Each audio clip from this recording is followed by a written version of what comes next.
Innalhamdulillah nahmaduhu wa nasta'inuhu wa nastaghfiruh wa na'udzu billahi min shururi anfusina wa min sayyiati a'malina may yahdihillahu fala mudilla lahu wa may yudlil fala hadiya lahu. Asyhadu an la ilaha illallah wahdahu la syarika lahu wa asyhadu anna Muhammadan abduhu wa rasuluh. Allahumma shalli wa sallim ala sayyidina Muhammad wa ala alihi wa sahbihi wa man tabi'ahum bi ihsanin ila yaumiddin. Ibadallah, usikum wa iyaya bittaqwallah. Faqad faza muttaqun. Qala Allah Ta'ala, ya ayyuhalladzina amanu taqullaha haqqa tuqatih wa la tamutunna illa wa antum muslimun.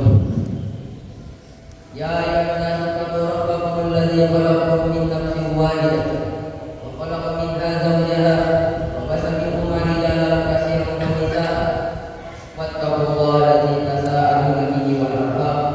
Innallaha kana 'alaykum raqiba. Amma ba'd.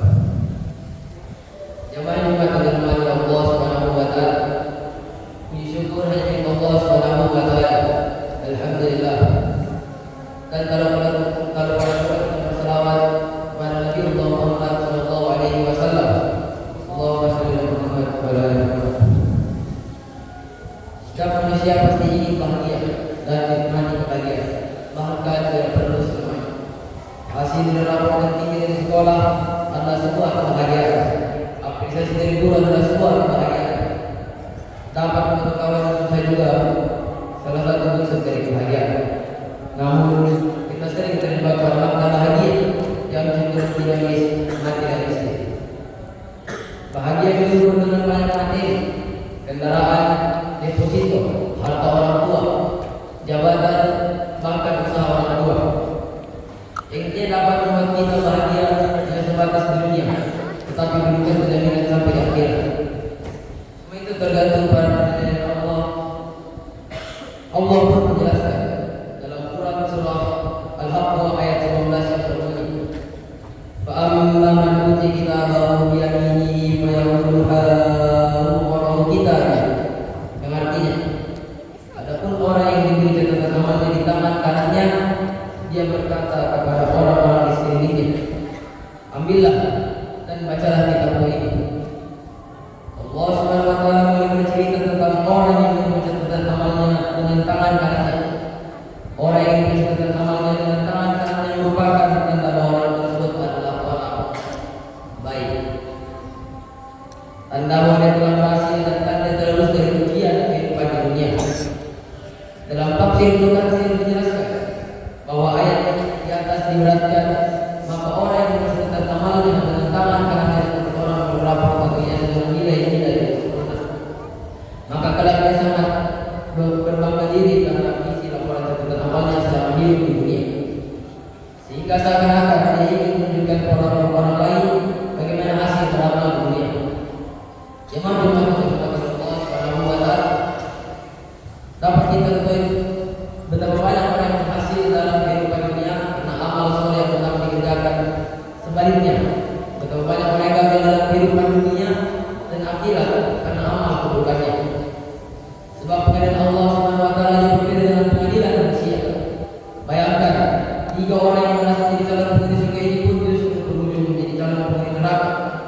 Dikisahkan dalam suatu hadis, suatu ketika akhirnya kelak ada orang yang diadili oleh Allah Subhanahu wa taala.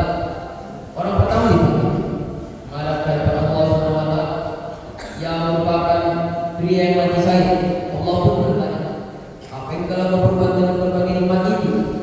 Kemudian itu menjawab, "Saya telah berperang karenamu sehingga saya mati syahid."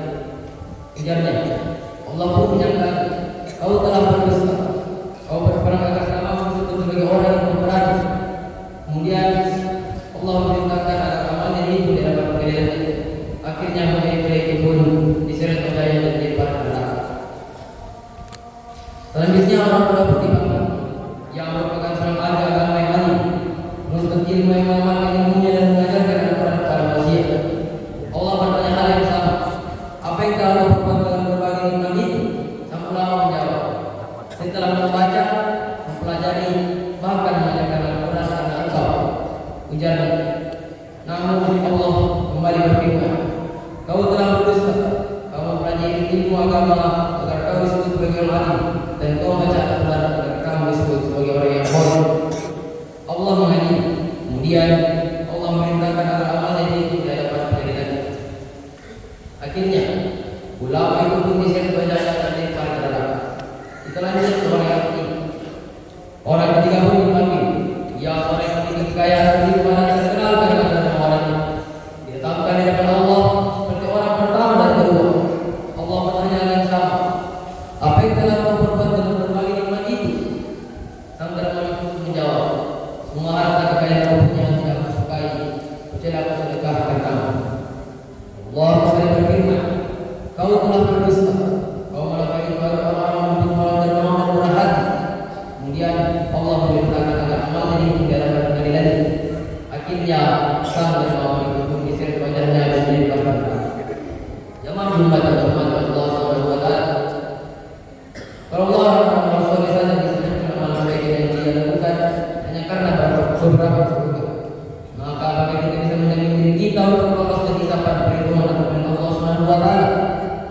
Yang menjadi kekhawatiran, jangan sampai kita sama seperti kita di atas, atau sebagaimana yang Allah gambarkan dalam Quran surah Al-Jumu'ah ayat 10 sampai 13 yang berbunyi, wa amma man uti kitabahu wara'a dhahrihi, yang artinya adapun orang yang catatannya diberikan dari belakang punggungnya, fasawfa yad'u subura, dia akan berteriak, celakalah aku, wa yasla sa'ira, dia akan masuk ke neraka sa'ir yang menyala-nyala. Karena apa? Ada apa kenapa dia bisa masuk dalam neraka? Maka Allah menjawab ayat selanjutnya, innahu kana bi ahlihi masrur, sesungguhnya dia dalam dunia bergembira di kalangan keluarganya, bersenang-senang tanpa lupa untuk beramal soleh, lalu asik dengan berbagai kesenangan. Maka untuk menjadi terbaik di sekolah butuh usaha baik pula untuk belajar dengan semangat. Begitu pula untuk menggapai surga dan Allah butuh perjuangan yang tidak gampang. Semoga capaian ini kita dapat dalam rapat beberapa pekan ke depan mendapatkan nilai memuaskan dan dapat mengalami kita pun nilai memuaskan Allah Subhanahu wa taala. Amin amin ya rabbal alamin. Barakallahu wa lakum fil Qur'anil azim wa nafa'ani wa iyyakum bima fihi minal ayati wa dzikril hakim. Wa taqabbal minni wa minkum tilawatahu innahu huwas samiul alim.